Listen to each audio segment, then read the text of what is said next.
ದೇವ್ರ ಮನೆ ತುಂಬಾ ಫೋಟೋ ಬೇಡ, ಇಷ್ಟ ದೈವ ಕುಲದೈವ. ನೀವು ಯಾರನ್ನ ಚೆನ್ನಾಗಿ ನಂಬುತ್ತೀರಾ, ಇಷ್ಟ ದೈವ ಅದನ್ನಿಟ್ಟು ಪೂಜೆ ಮಾಡಿ. ಫೋಟೋ ಮ್ಯಾಮ್ ಇವಾಗೆಲ್ಲ ತಾಂಜೂರ್ ಅಂತ ಹೇಳ್ತಾರೆ, ಕೆಲವು ಬೆಳ್ಳಿದು ಅಂತಾರೆ.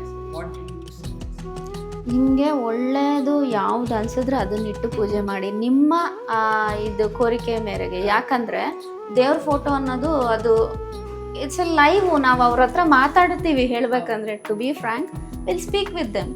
ಅದು ನಮಗೆ ಹೆಂಗಿಟ್ರೆ ಚೆನ್ನಾಗಿ ಅನ್ಸುತ್ತೋ ಅದನ್ನ ತಗೊಂಬಂದು ಇಟ್ಕೊಳ್ಳಿ. ಒಂದು ಒಳ್ಳೆ ಕಳೆಯಾಗಿರೋ ಫೋಟೋ ಒಂದು ತಗೊಂಡು ನಾ ಎಲ್ಲೋ ಪೇಂಟ್ ಮಾಡಿಸಿ, ಇದು yellow with yellow or gold, ಅದು ಎಲ್ಲೋ ಆರ್ ಗೋಲ್ಡ್. ಈ ಸಿಂಕು, ಇಲ್ಲಿರೋ ಸಿಂಕು ಪ್ಲಸ್ ಇದು ನೀವು ವಾಷಿಂಗ್ ಮಿಷಿನ್ ಇಟ್ಟರು ಫುಲ್ ಆಗ್ನೇಕ್ ಬರುತ್ತೆ.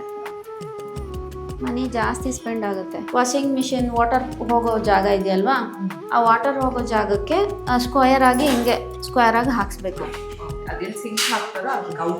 ಔಟರ್ ಸಿಂಕ್ಗೆ ಮೇಲ್ಗಡೆ ಹಾಕಿ ಪ್ಲಸ್ ಅಲ್ಲಿ ಕೆಳಗಡೆ ವಾಟರ್ ಹೋಗುತ್ತಲ್ವಾ, ಆ ಪ್ಲೇಸಲ್ಲಿ ಹಿಂಗೆ ಕಾಪರ್ದು ಸ್ಟ್ರಿಪ್ ಹಾಕ್ಬಿಡ್ಬೇಕು. ವಾಷಿಂಗ್ ಮಿಷಿನ್ ಔಟ್ಲೆಟ್ಗೂ ಹಂಗೆ ಮಾಡಿ. Washing machine outlet plus sink, ಈ ಸಿಂಕ್ ಮೂರಕ್ಕೂ copper strips. Since it is coming to south east is a fire element. ಅಲ್ಲಿ ವಾಟರ್ ಹೋದಾಗ ಖರ್ಚು ಜಾಸ್ತಿ.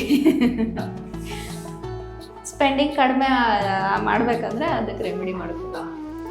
ಇಲ್ಲಿ ಟು ಬಿ ಫ್ರ್ಯಾಂಕ್ ಇಲ್ಲೂ ಅಷ್ಟಿದೆ ಇಲ್ಲ. ಇಲ್ಲಿಂದ ಈ ಕಡೆಗೆ ಗಿಡಗಳು, ಆ ನಾರ್ತರ್ನ್ ಸೈಡ್ ಫುಲ್ಲು ಗಿಡಗಳು. Very good. ಈ direction this is coming exactly west. ಅಲ್ಲಿಂದ ನಿಮಗೆ ವೆಸ್ಟ್ ನೋಡಿ ಫುಲ್ ವೆಸ್ಟ್ ಬರುತ್ತೆ. So since it is coming to west side, use white colour. Since it is coming to south west, it is expenditure zone. ಅಲ್ಲಿ ರೆಗ್ಯುಲರಾಗಿ ಮಲ್ಗೋದು, ಅಲ್ಲಿ ರೆಗ್ಯುಲರಾಗಿ ಇರೋದು ಮಾಡಿದಾಗ ಸ್ವಲ್ಪ ಎಕ್ಸ್ಪೆನ್ಸಸ್ ಜಾಸ್ತಿ, ಹೆಲ್ತ್ ಇಶ್ಯೂಸ್ ಜಾಸ್ತಿ. That's why yellow is a remedy. That's why I am saying that. ಅದಕ್ಕೆ ಮಂಚಕ್ಕೆ ಎಲ್ಲೋ.